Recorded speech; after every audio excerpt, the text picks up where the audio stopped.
Hər birinizi salamlayıram. Mən İstara Müzəffər kanalıma xoş gəlmisiniz. Bugün növbəti dərs videomuz kanalda izah edilir.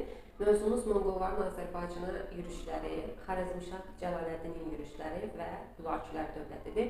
Vaxt itirmədən başlayaq. Təbii olaraq mövzudan və videodan kimlər istifadə edə bilər?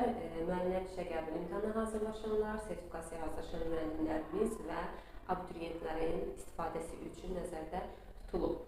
Başlayaq Monqolların Azərbaycana yürüşləri. Ümumiyyətlə, Monqol dövlətinin yaranması, bunları əvvəlki videolarımızda qeyd eləmişik. Nə zaman yarandı, nə iş gördülər. İndi biz danışacağıq ki, həmin bu dövlət necə oldu Azərbaycana gəldi və necə oldu buranı tuta bildi, nə tuta bilmədi. Ümumiyyətlə, Monqollar yaranacaqlar 1206-cı ildə və başlayacaqlar geniş işğalçılıq yürüşlərinə. Bu yürüşlərdən əsas istiqamətlərdən biri də Cənubi Qafqaz olacaq. Çünki Cənubi Qafqaz istiqamətində irəliləmək daha asandır. Niyə? Bizdə vahid dövlət yoxdur 13-cü əsrin əvvəllərində. Vahid dövlətin olması ölkənin müdafiə gücünün zəifləməsinə səbəb olur. Bəs bizdə həmin dövrdə hansı dövlətlər var? Biz o dövrdə ölkəmizdə Eldənizlər dövlətini görürük, Şirvanşahlar dövlətini görürük, bir də Marağada Axsonqurilər, Rəvvalilərin nəslindən olan Axsonquriləri görürük ki, onlar hakimiyyətdədirlər, vahid dövlət yoxdur. Belə olduqda 1220-1222-ci ildə Monqollar Azərbaycana birinci yürüşlərinə gəlirlər. Bu yürüşün rəhbərləri Cəbə və Sabutay və ya Subutay adlı sərkərdələrimizdir. Məqsəd bu yürüşdə nədir? Məqsəd təbii ki, kəşfiyyatdır ilk yürüşlərində. Ümumiyyətlə, Monqol ordularının bu qədər güclü olmasının əsas səbəblərindən biri orduda kəşfiyyat işinin yaxşı vurulmasıdır. Gəlirlər Azərbaycana. Azərbaycanda birinci yürüşdə bir çox şəhərlərimizi qarət edəcəklər, dağıdacaqlar, tutacaqlar. Lakin sonradan çıxıb gedəcəklər deyə biz orada məskunlaşma kimi bir şey görməyəcəyik. Bu şəhərlərimiz hansı şəhərlərdir? Sərab, Marağa, sonra Ərdəbil, Təbriz, Beyləqan,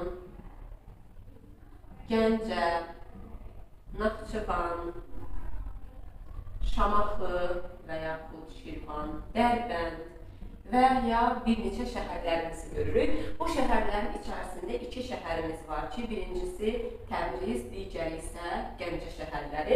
Təbriz həmin dövrdə Eldənizlər dövlətinin paytaxtıdır və Təbrizdə həmin dövrdə Eldənizlərin son hökmdarı Atabəy Özbəyin bir malikanəsi yerləşir.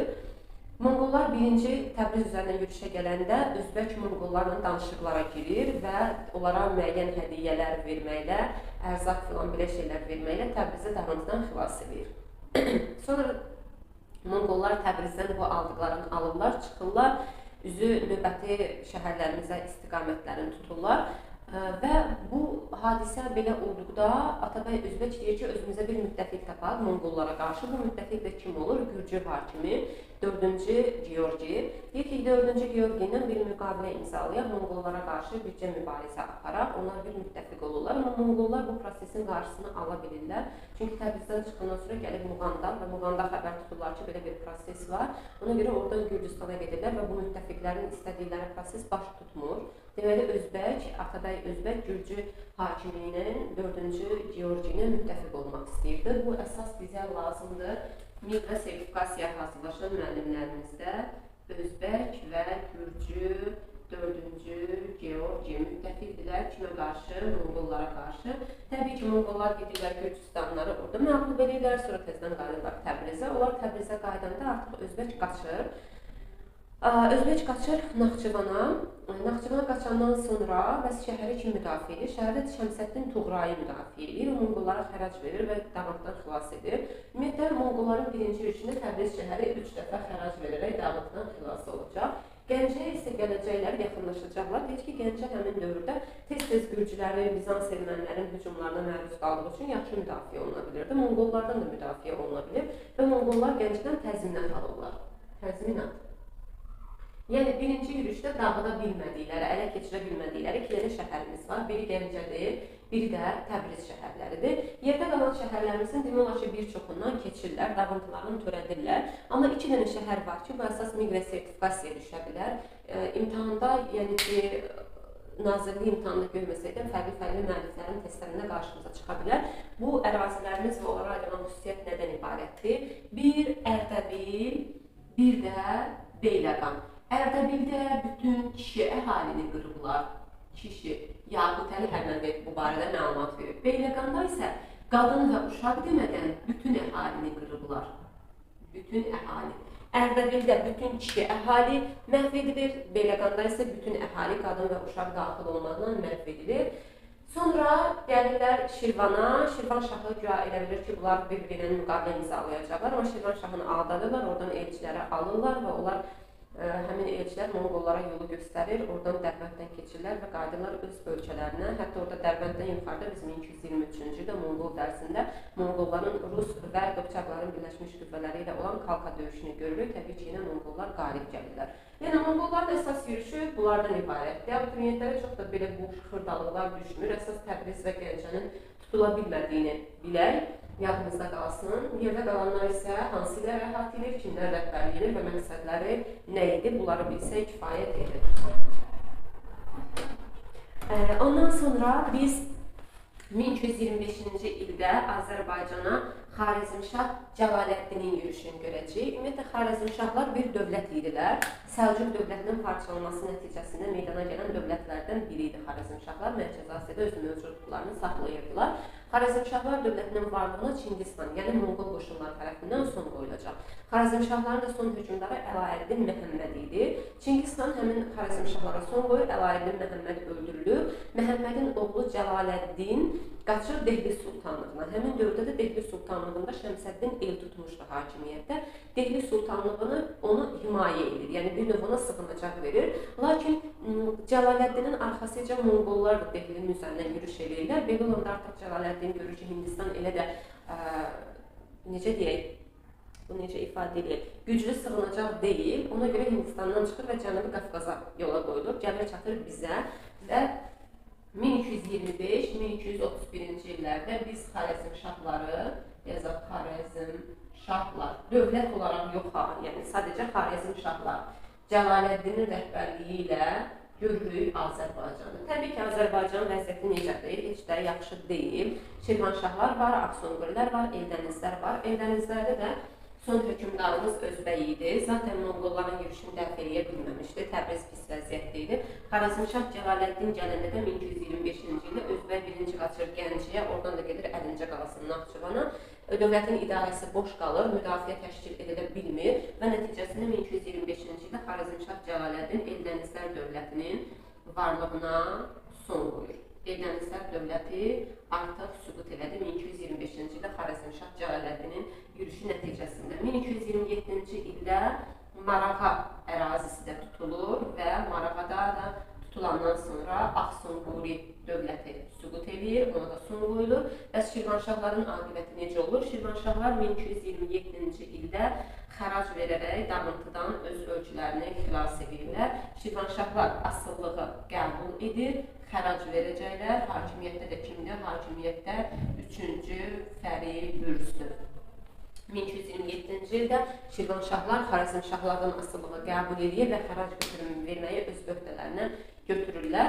1225-31-ci illərdə Cəlaləddin Azərbaycanda olur, Marağa şəhərini bərpa elətdirir. Mih və sertifikasiya üçün dediyim kimi fərqli müəlliflərin testlərində bu məlumatları görə bilərsiniz. Marağanı bərpa elətdirir, Marağa bərpa.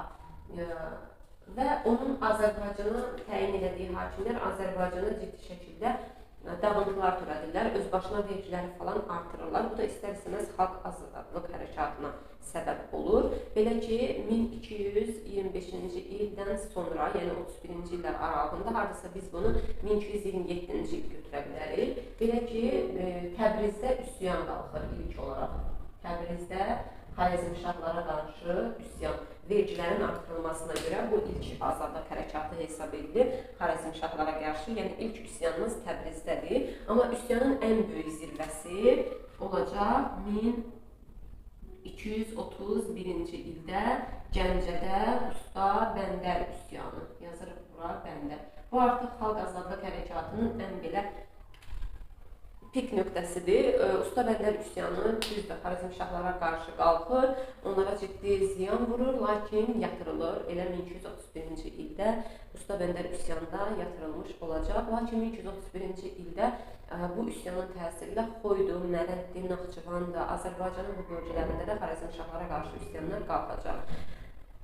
Düzdür, bu üsyanlardan sonra çox da qala bilməyəcəklər Azərbaycanda. Səbəb nədir? Səbəb odur ki, 1231-ci ildə Monqollar artıq ikinci dəfə yürüşə gələcəklər.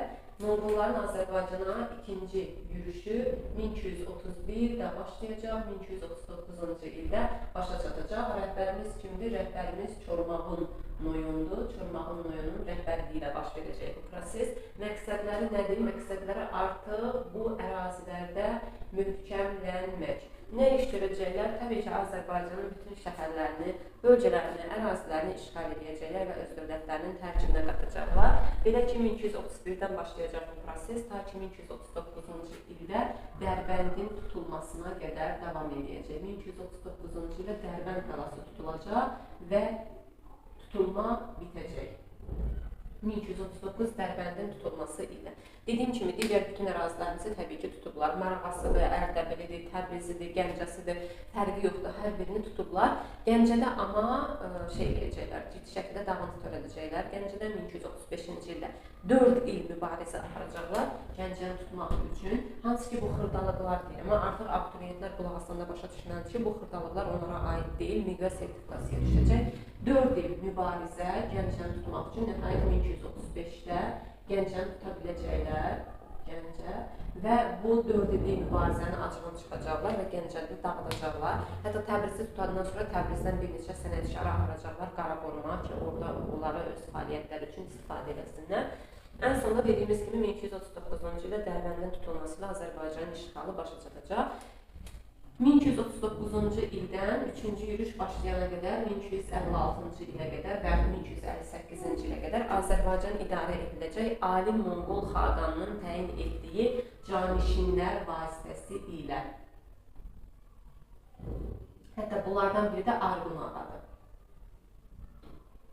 Deməli, 1239-1256-cı ildə Azərbaycanı idarə edəcək kimlər? Ali Monqol xaqanının təyin etdiyi canişinlər. 1256-cı ildə nə olacaq? 1256-cı ildə onlar Azərbaycana növbəti dəfə yürüşə gələcəklər. 3-cü yürüşləridir. 3-cü yürüş başlayacaq Hülaçının rəhbərliyi ilə. Niyə baş verəcək 3-cü yürüş? Artıq zaten bizi tutublar. Hələ də deyir, həm Cənubi Qafqazda, Azərbaycanda, nə bilim, Kiçik Asiyada xırda müstəqil feodal mülkləri qalmaqdaydı və o feodal mülklərinin varlığına son qoymaq üçün gəlirlər Azərbaycana. 1256-58-ci illər 3-cü yürüş. 3-cü yürüşə rəhbərlik edəcək 56-58 Hülakü xan. Monqollar bu ikinci yürüşə gələndə bütün Azərbaycanı tutublar deyə, bu deməkdir ki, Şirvanşahlar da asıllığı qəbul edib, yəni Monqollardan ikinci yürüşdə 31-39-da. Həmin dövrdə də hakimiyyətdə 3-cü Fərid Bürzdindir. Bundan ayrıca Şirvanşahlar mövzusuna danışacaq, hər ehtimala qarşı burada da deyə yadınızda qalsın. Hülakü xan gəlir 1256-cı ildə Azərbaycana, daha sonra 1258-ci ildə gedir Abbasilərin varlığına son qoyur. Yəni, Bağdadı tutur.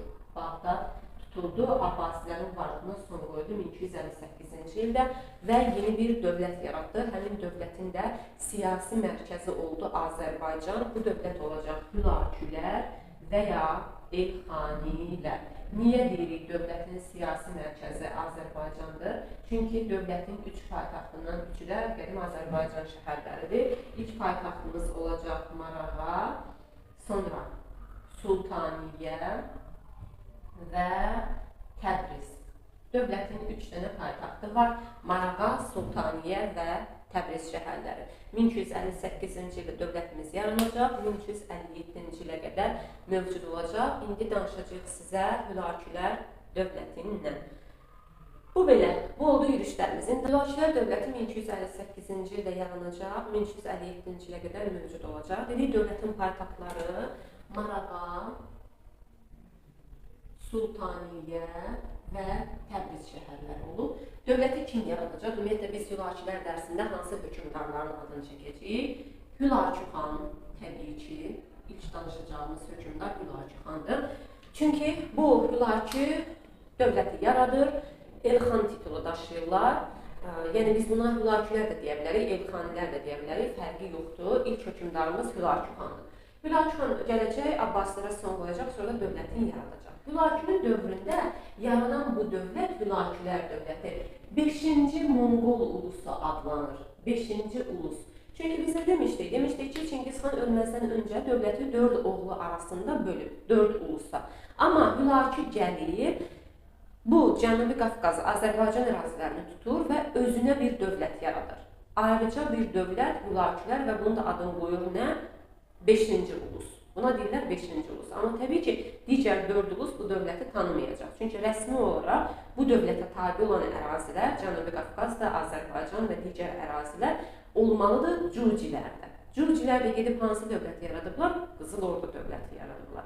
Bu nə deməkdir? Bu deməkdir ki, Hülakü dövlətinin yarandığı andan etibarən Qızıl Ordu ilə Azərbaycan uğrunda mübarizə aparacaq. Niyə? Çünki Qızıl Ordu deyir ki, mən səni tanımıram, bu ərazilər mənə çatmalıdır. Hülakü də deyir ki, mən gəlmişəm, burada dövlət yaratmışam, bu ərazilər mənimdir. Deməli, elə biz 1258-ci ildə bu dövlət yaranır. Hakimiyyət illərini bizə vermirlər, ona görə əzbərləməyə ehtiyac yoxdur. Qızıl Ordu ilə Azərbaycan uğrunda mübarizəni elə siz yadda saxlayıb 1258-ci il, yəni dövlətin yaranmasından etibarən 100 il Azərbaycan uğrunda mübarizə aparacaqlar. Nəticəsi də nə olacaq görəcəyik. Bəs Hülakü xanın yaratdığı dövlət necə dövlət idi? O kimlərə arxalanır, nə iş görürdü? Hülakü xanın yaratdığı dövlət mərkəzləşdirilmiş dövlətdir. Və bu dövlətdə köçəri Monqol əyanlarına arxalanır.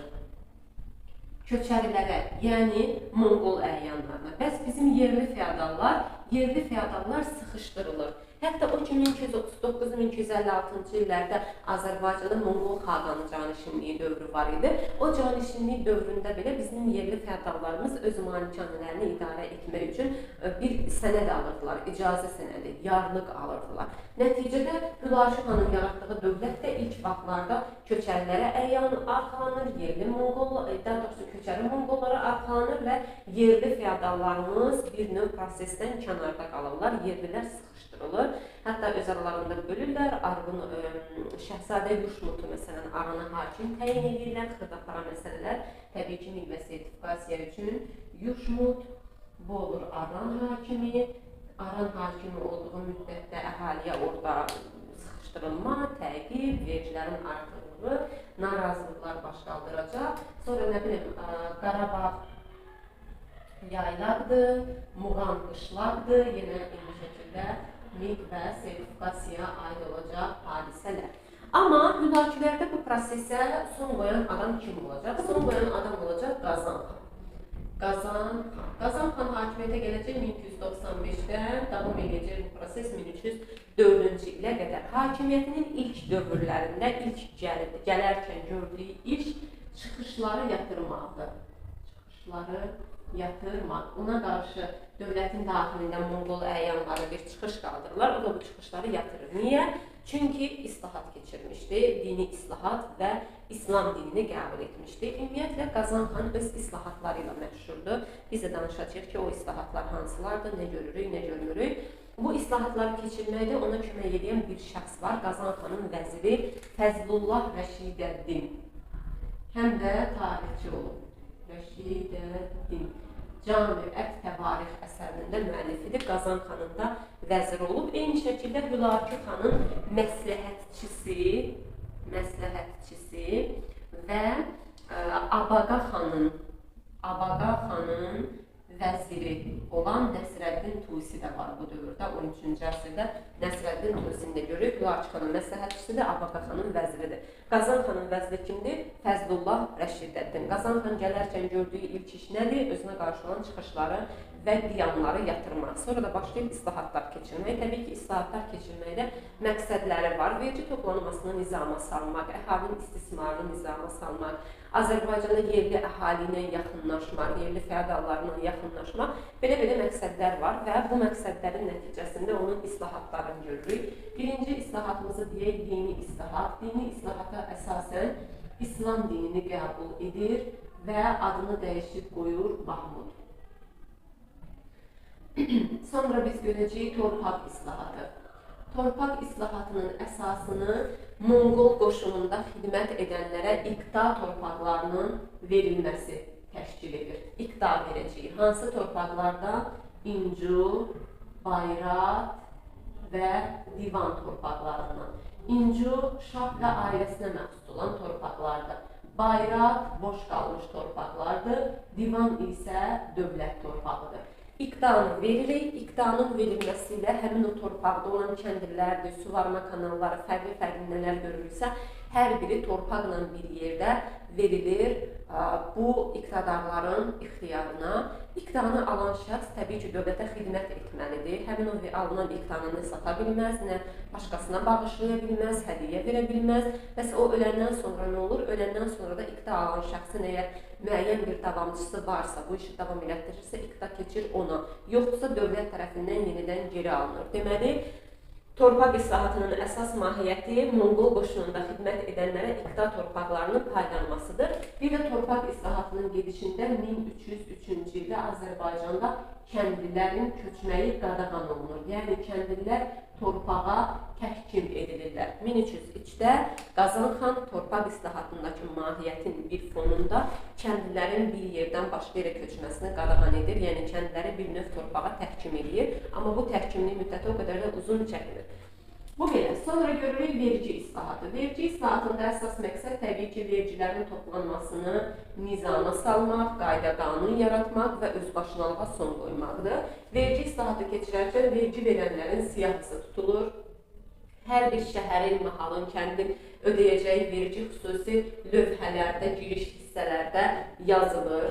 Əyalət hakimlərinin bu vergilərin toplanmasına qarışması qadağan edilir. Hakimlər, yəni vergi toplaya bilməzlər əyalət hakimləri.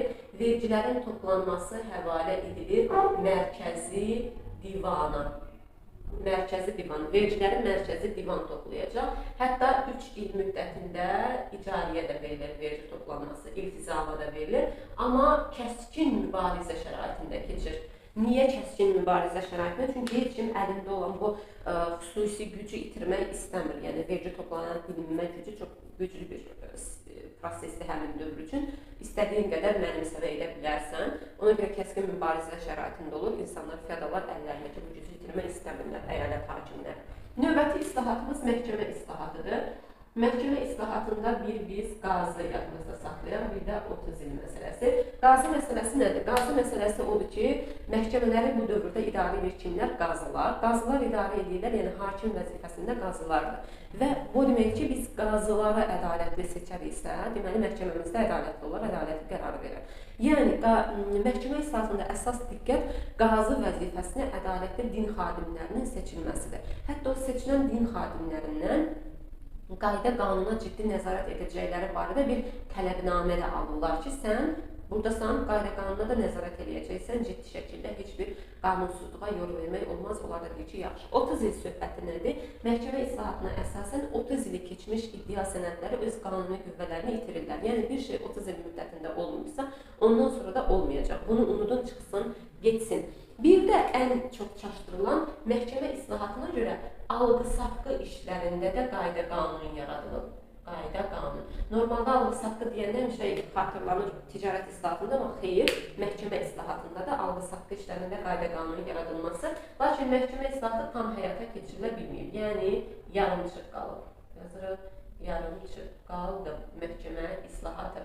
Ondan sonra gəlir nəyə? Ticarət islahatı. Ticarət islahatında əsas gördüyümüz vahid ölçü, çəki, pul sisteminin yaradılması, gömrük işinin yaxşılaşdırılması bunlardır. Sonra görürük rabitə islahatı. Rabitə islahatı 2 il müddətində həyata keçiriləcək və rabitə islahatında əsas diqqət rabitə mərkəzləri olan yanların yaradılmasıdır. Yan nədir? Yan müdafilərin dövründə rabitə dayanacaqları, rabitə mərkəzləridir. 3 fərsəxdən bir qurulur və bir növ həmin ərazidə bir məntəqə rolunu oynayır, yəni karvansaray rolunu oynayır. Artıq bir yerdən başqa bir yerə xəbər atan şəxslər, yəni rabitə işçiləri kəndlilərin evində qalmamalıdır, kəndlidən vəsait toplamamalıdır. Onlar üçün xüsusi dayanacaqlar var, yanlar qalır, orada qalırlar, yanlar qurulur, bunlar orada qalırlar. Bir də həmin o rabitə işçilərinin ixtiyarına xüsusi atlar olsun, qidalar olsun, belə şeylər verilir. Yəni sən əhali ilə bağını kəsməlisən. Son olaraq bir islahatımız da qanuna daxil, məncə dedim, dini islahatı dedik, torpaq islahatı deyirik ki, məhkəmə, ticarət, rabitə, hər hamısını demişik. Orada islahatımız yoxdur, mədəniyyət sahəsində islahatımız yoxdur. Bu belə, Qazanxan. Bəs görək Qazanxandan sonra vəziyyət nədir? 1304-cü ildə Qazanxan öləcək. Qazanxan öləndən sonra hakimiyyətə gələcək Məhəmməd Olcaytu. Onun dövründə vəziyyət yaxşıdır. Yazırıq Məhəmməd Olcaytu. Yaxşıdır onun dövründə də vəziyyət. Hansı illərdə hakimiyyətdə olacaq? 1304-1316-cı illərdə Məhəmməd Olcaytu hakimiyyətdə olacaq. Amma sonra hakimiyyətə gələcək Olcaytunun oğlu Əbu Səid. 1316-1335-ci illərdə hakimiyyətdə olacaq. Əbu Səidin dövründə vəziyyət biraz dəyişəcək. Niyə dəyişəcək? Çünki bu adam hakimiyyətə gələndə 12 yaşı var idi. Ona görə də onun adından dövləti idarə edirdi Əmir Çoban. Dövləti bu da idarə edir, amma faktikidirlər, yəni de-yure olaraq Əmir Çoban deyil, Əbu Səid də hakimiyyətdə. 1318-ci ildə Xorasanda qiyam baş verir. Xorasanda qiyam, Hülakilərə qarşı. Elə eyni ildə, 1318-ci ildə Qızıl Ordu Azərbaycana yürüş edir. Təbii ki, Xorasanda qiyamı yatırır, Əmir Çoban Qızıl Ordunu ölkədən çıxardı. 1319-cu ildə üsyanların növbəti dalğasını biz görürük. Sultaniyədə, Naxçıvanda və digər ərazidə üsyanlar olacaq. Son nəticədə 1328-ci ildə Əbu Səid də hətta bu üsyanların yatırılmasında 1319-da iştirak edəcək, qəhrəmanlıq göstərəcək və Bahadır rəqəbi də alacaq. Bu yazan bunu Bahadır, hər ehtimalda deyək, hər şeyi sonra qalmasın. 1328-ci ildə amma Əbu Səid bütün hakimiyyətə öz əlinə alınacaq və Əmir Çobanı da edam etdirəcək oğulları ilə birlikdə. 1335-ci ildə Əbu Səidin dövründə Qızıl Ordu yenidən Azərbaycana yürüş edəcək. 1335-də Qızıl Ordu hökmdarımız özdə kimdir? Bizim Qızıl Ordudan yaxşı tanıdığımız Özbəkdir. Özbək gəlir Kür çayına qədər irəliləyir, lakin onun qarşısı Əbu Səid tərəfindən alınır və 1335-ci ildə Özbək məğlub edilir. Bizimkilər qalib gəlirlər, Qızıl Ordu qayıdıb gedir öz ölkəsinə. Lakin bundan bir müddət sonra Əbu Səid özü də ölür. Əbu Səidin ölümündən sonra başlayır Hülakilər dövlətində hakimiyyət uğrunda çəkişmələr və mübarizələr artmağa, dövlət zəifləməyə. Bu çəkişmələrdə kimlər iştirak edirlər? Çobanilər var orada, Şirvanşahlar var orada, Cəlalilər var orada. Bir növ Hülaki səltənətinin mühafizəsi uğrunda mübarizə aparırlar. Bu mübarizədə sonunda 1338-ci ildə Şeyx Həsən Çoban qalib gəlir və Hülaki taxtına Əbu Səidin bacısını çıxardır. Və başlayırlar Çobanilər 1338-dən 1357 dövlətin süqutuna qədər Hülaki dövlətini idarə etməyə. Çobanilər. Hakimiyyətdə Hülakilərdir. Rəsmi şəkildə açılıb vərəqdə kimin adı yazılıb? Satıbəyin adı yazılıb. Amma faktiki olaraq o şəxsin adından dövləti kim idarə edir? Çobanilər. Şeyx Həsən Çoban.